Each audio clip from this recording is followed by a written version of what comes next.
Team golf is back. The non-Ryder Cup, non-President's Cup team match for the PGA Tour. So they do it in Louisiana. And our new segment, Think Like a Pro. So what we're going to do, folks, is we're going to basically get inside the mind of a professional, either on the course setup, um, certain holes that are going to be key for the event, and or some strategies like this week. Team golf. We got four ball and we got foursome. So four ball is better ball. You both play your own ball. Best score counts. Foursome is the alternate shot and the true alternate shots. You got to pick odds and evens. Like if Tony and I are partners, Tony is the odds. He would tee off first on 1, 3, 5, 7, and I would do the evens. So, what are your thoughts, boys? Duvall, what do you got as a little tidbit for team golf? Yeah, I mean, I was actually going to ask you guys a couple of questions, just Yeah, fire. thinking like strategy wise. When you're playing, like if you go out, you're playing a basketball event, because basketball and foursomes are two completely different formats, right? Oh yeah. It's uh, it's just wildly different. So, um, you guys play section or Western New York section events, and you play your basketball event, whatever. And I know Mike, we played a few together. And do you think it's easier for guys to just go out and freewheel, or do you think it becomes more difficult for them to make birdies because it's like a force issue of, oh man, like I'm just going to go out and make birdies instead of going and just like playing your round of golf? Do you think it stays the same strategy that they use week in and week out, or is it just kind of freewheel in that format? Go ahead, Mike. Mike? For me, yeah, I think it changes a little bit because in their week to week strategy, I think they are just using decade conservative shots, conservative plays, and they know where they're trying to get their strokes gained, right? And they have their game plan for their individual play. Now, with the um, four ball, the better ball, that I feel like is the more aggressive format. So both guys play their own ball. Um, you could have, like, if you have an extremely long hitter versus an average player, you'd always want your average player to tee off first, especially on the five pars, because if you get one in play, then maybe the long hitter. And it doesn't mean I don't like the thing where, like, especially like in a scramble where you're like, oh, just nuke it, swing out of your shoes. Like it, when I say be aggressive, I don't really mean that. I mean maybe more aggressive with your line, maybe more aggressive with your club selection or your target. Not so much that you hit it 340 and now you want to try to hit one 380 and you just hit it out of bounds. I still want two shots at a birdie on every hole. I want two looks at it if you can. I think just uh, it's a great so like you got to be aggressive and you got to find your way to a low score. You got to make birdies in that better ball because there's just if you have one guy that's steady and the other guy just it every hole changes too. It's fun. You could try to designate one guy, but depending who hits a drive where, who's in what position, who has what yardage, who has what angle, the guy could be able to be a little more aggressive and the partner hits to the big part of the green. So you always try to have two looks and then kind of go from there. So that's for four ball or better ball, that would be mine. And then for foursome, I think it's definitely more of a conservative strategy. Just try and hit a lot of fairways, a lot of greens, give yourself a lot of looks, and you want to limit high scores. So it's two different strategies, I think. With the alternate shot, you're trying to limit high scores, and with the better ball, you're trying to find low scores. I Yeah. think, kind of, without me talking the whole segment. I don't know, Tony, if you have Yeah. anything to add there. No, I can, I can just I let her. agree. I love it, I, Mike. I like the yeah. insight. No, I agree completely. That I know one of the groups went crazy last year and shot something low 60s in the alternate shot format, which was just insane. Like you were saying, Mike, Mhm. it really is more of try and keep everything on the rails. And um But yeah, I mean, I would say for regular golfers, like I put myself in that category. Like, um, I think the hardest thing about this is playing your game and not like whether it's alternate shot or foursomes is just not pressing, if that makes sense, and not trying to just playing within yourself, playing within your game, not trying to impress your partner, just just going and doing your thing, and not changing strategy just because you're playing a team ball. Like,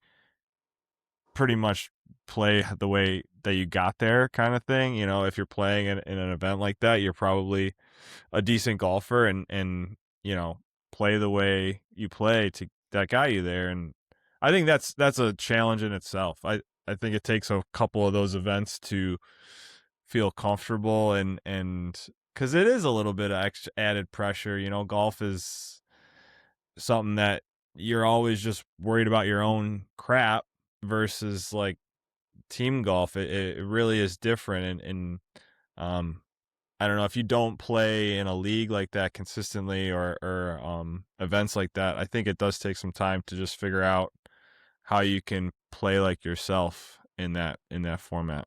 So Yeah, and the biggest thing, just to echo on that, Tony, is the first rule in team golf before you even tee off, you got to look at each other, and because it's got to be super positive all the way around, you got to look at each other and just tell each other, we're not going to say sorry to each other.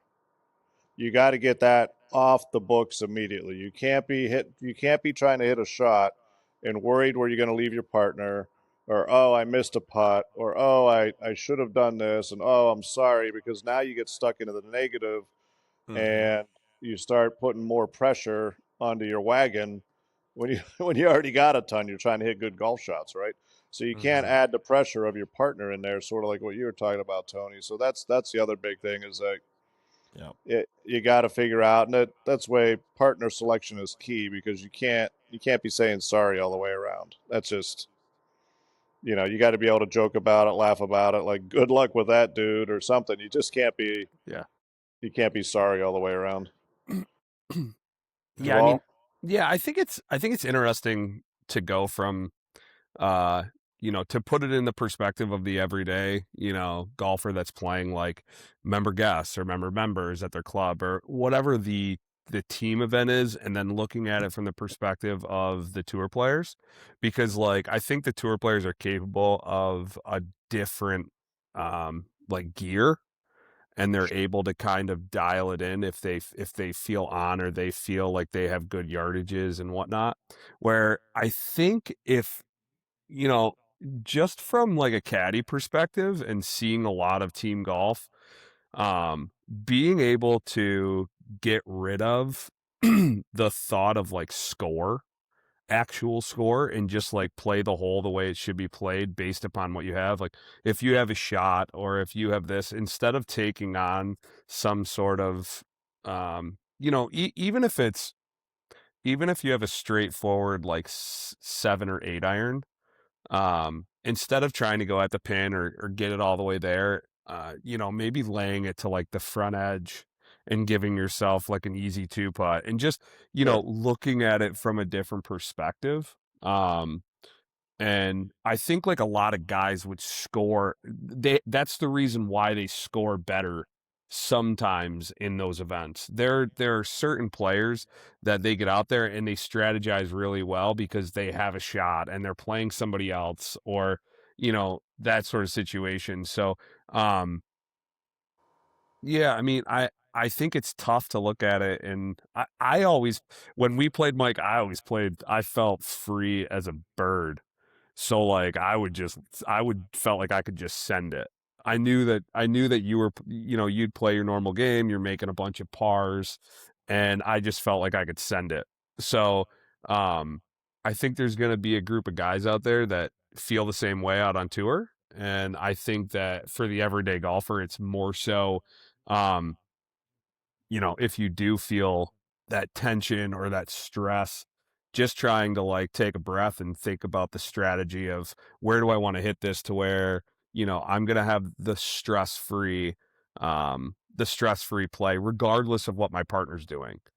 Whether you're first or second, if you're a 10 handicap, you can make a bogey from anywhere. If you're a 20 handicap, you can make a bogey or a double from any, you could lay it up in front of the green, and there are certain situations that can go down. And tour players are kind of the same way. Like if they hit it into a certain spot going out of flag, they can take a birdie out of play or a par out of play really quick by short siding and doing things like that. So I think there's still strategy involved. It's just figuring out what your strategy is. And I think more guys would play better golf on a day-to-day basis at their home club if they were to just kind of play within the means instead of what they think they should be doing from a certain yardage, or trying to get it on a green with a hybrid where they can just lay it up and putt it from the front or pitch it from the front and not putting themselves in a tough position. So, there's always certain, different ways to look at it depending on how comfortable you are in certain situations. So, take it for what you want when you're, if you're at home. There's a lot of guys listening that I'm sure are playing more best ball events, with handicap, 85% handicap than, stroke, and just playing straight stroke play. So, Yeah. Sure. or scratch. Yeah. My So, biggest things, especially with the better ball, is every hole try to give yourself 2 looks. If you stand on a tee and we're like, hey, let's both hit the fairway, or our goal is to both be in the fairway. You get to the fairway. All right, our goal is both to be on the green. All right, and now whoever. Then you look at the putts and you see who might be a little closer, who has a downhiller. Okay, you're the guy lagging. Get the par, and then the other guy can maybe free it up and get a little run. Right. I can't stand in the better ball events where you got both guys in the fairway and one guy's like, well, I'm going to try to stuff it in that back left corner with a bunker deep and water left. And then he tugs it like half a yard to the left, hits the fringe, and ends up in the water. Well, now you went from having 2 looks to 1 look, and now you just put a dump truck of pressure on your partner, who now has to try to. Now you went from like, oh, let's both hit the green and have a couple looks for maybe 10, 15 feet, to now, whoops, partner just tried to stuff one, and now you're a whole different part of the ball game. So that would be my biggest thing for the everyday player is, if you're in your men's league, if you're in your invite, just wear them down, just like the Boston Bruins are doing to the Sabres. Stay in your system, let them make the mistakes, and just wear them down, baby. Fairways, greens, get lucky, make a couple putts, and away you go. Yeah, I couldn't agree more. yeah, I agree. Yeah. So, Sweet, boys. Well, nice.